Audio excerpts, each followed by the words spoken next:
what is up, peacemakers? AJ is back with another InstantPot video. I didn't feel like getting dressed, y'all, so this is why you're just gonna be seeing my hands with some gloves on tonight. But got my handy dandy InstantPot ready to cook some beef ribs. Now, I've never done this before, so it's first time, see how it's gonna work out. Unfortunately, at my particular apartment complex, we are not allowed to grill on the patios, and I'll tell you that story in a minute. But so I have my tester beef ribs out here right now, and I have my array of spices that I'm going to use. Before I go over this, I also have a half a cup of apple cider vinegar and water to go as my liquid that's going to go into the InstantPot to help pressure cook everything.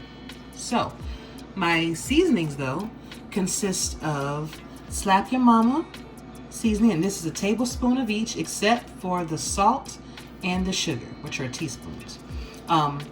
But we do have the tablespoon of the Slap Your Mama, tablespoon of the granulated garlic, a tablespoon of Sazon Goya seasoning, which is like a Mexican seasoning, has saffron in it, very nice flavors in that. Pink Himalayan sea salt, add a half a teaspoon. Brown sugar, or light brown sugar I should say, at a half a teaspoon. I have a tablespoon of smoked paprika and a tablespoon of pepper.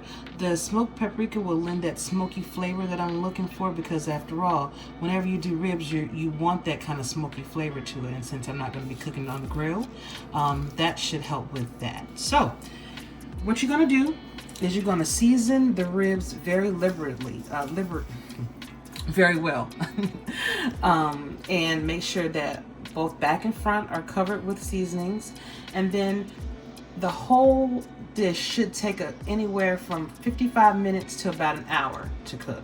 You're going to cook it for 25 minutes in your InstantPot. You're going to let it depressurize for another 10 minutes, naturally depressurize, and then whatever pressure is left in there, you just release it with your trusty valve here, and then you take them out.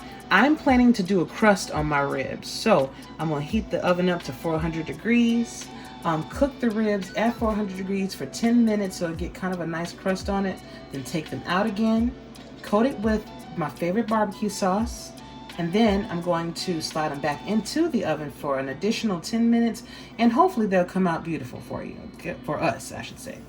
All right, so I'm going to take the time out and mix these seasonings. Now, this is a lot of seasoning for these two rib racks I have. So I'm not going to use it all. So the next time I make ribs, I'll just save the rest of this, and I'll already have my seasonings done. All right, mix that up very nicely here. And then you start by seasoning your ribs. So what I like to do is just season everything liberally. That's the word I was looking for, liberally.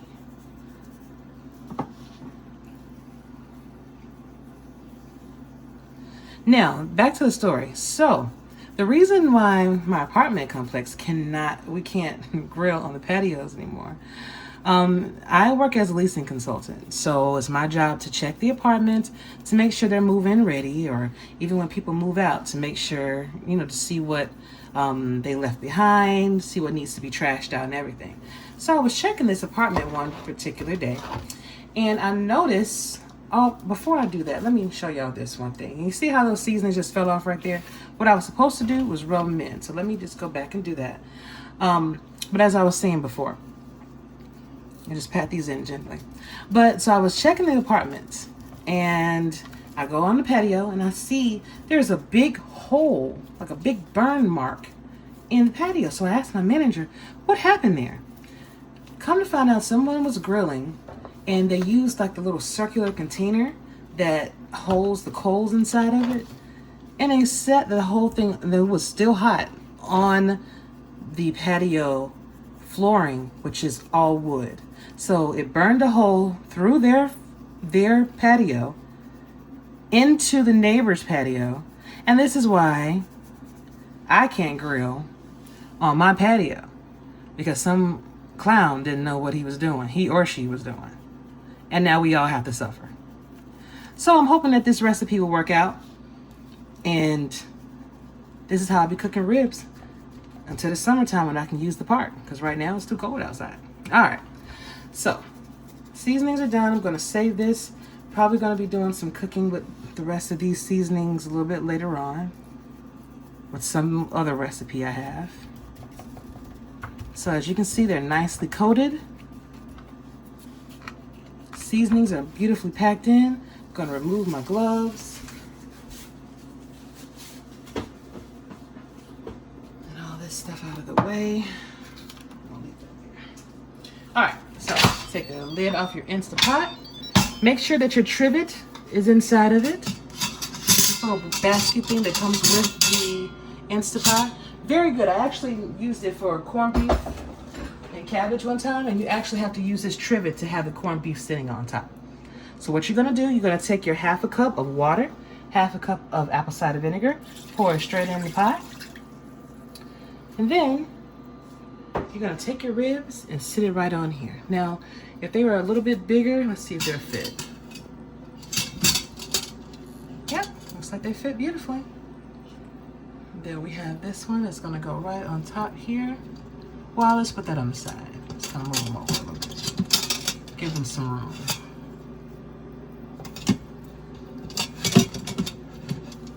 Okay. All right then. So, get this out of my way.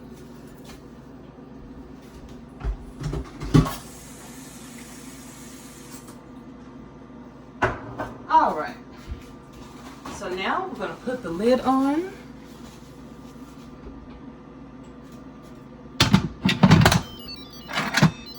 I love that sound. Okay. Make sure that your tab is set to sealed and not venting, because it won't work if you do that. Then you're gonna turn your InstantPot on. You're gonna hit pressure cook. You're gonna set your timer for 25 minutes. Make sure your pressure level is on high, and then you let it go. So I will see you in 25 minutes. I'm gonna let it depressurize for 10 minutes, and then we're gonna see what it looks like after this, all right? All right.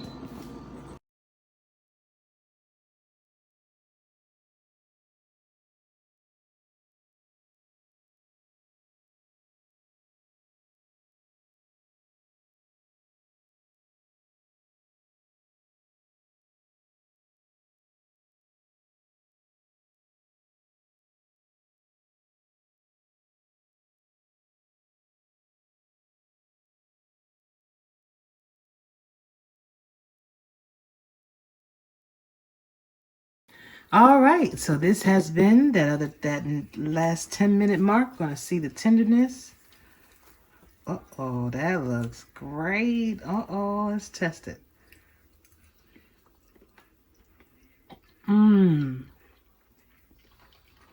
That is actually pretty dope.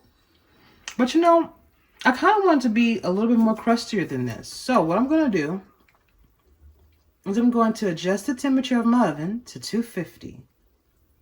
Even though you see how tender that was. I'm going to try to make it even more tender than this. I'm going to put it back in the oven for, let's say, another 20 minutes with loose foil on the top, and I'll show you what I mean. And then I think that's going to be at the perfect texture and tenderness that I'm looking for, even though that was delicious. And you saw how easy it came off. You want to make like a 10, so you're going to kind of fold it in half a little bit. And then put it just lightly over your ribs. Just like this. So, I'm going to put this back in the oven, 250, for another 20 minutes. And we're going to see what we got. All right, and here we are. Okay, it looks good. So we're going to do a little fork test. Now this is after allowing it to cook for an additional 20 minutes at 250. Where's the one I already? Okay. Wow, that is dope. Look at how easily that tore off. And then we taste it. Oh my God. That's it. That is the tenderness, the stickiness of the sauce I'm looking for, that crust all right here. Awesome. Let me get this plated up and I'll show you what it looks like. All right, everybody, and here it is, the finished product. I did put a little extra sauce on the top and along the sides of it so you can see. Man, this is a great idea, and it came out tender, juicy, delicious. And this is a great substitute, like if you're in the same predicament I am in, where you don't have a grill but you want that nice grilled meat flavor, well, I should say rib flavor. Try it like this. The InstantPot is the handiest gadget you can have in your kitchen. I'm so glad we got one, and it definitely is a lifesaver, especially when you are busy, want to throw things in there and come out with beautiful creations just like this. So let me just take a bite.